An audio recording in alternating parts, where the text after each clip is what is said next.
Isang fetus naman ang itinapon sa banyo ng isang ospital sa Lopez, Quezon. Bangkay naman ng babae ang natagpuan sa creek sa Santa Rosa, Laguna. Yan at iba pang balitang probinsyang hatid ni Jay Sabale.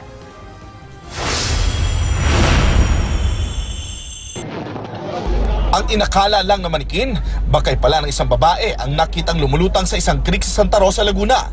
May mga taga sa katawan at walang suot na damit. Tinatayang nasa 30 hanggang 40 taong gulang ang biktima. Patuloy ang investigasyon ng pulisya para matukoy ang pagkakilanlan ng biktima at salarin sa krimen. Laking gulat naman ng janitor ng isang ospital sa bayan ng Lopez sa Quezon nang tumambad ang isang fetus sa loob ng nililinis ng banyo. Nakabalot pa sa plastik ang fetus na tinatayang nasa 6 hanggang 7 buwan na. Wala pang pahayag ang pamunuan ng ospital kaugnay ng insidente. Iniimbestigahan na ng pulisya kung sino ang nag-abandona sa fetus. Flyers.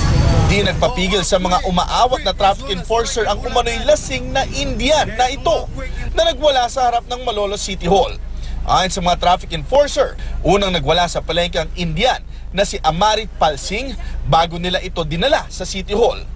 Ang dahilan, natalsikan raw kasi siya ng mantika mula sa tindahan ng isang sidewalk vendor.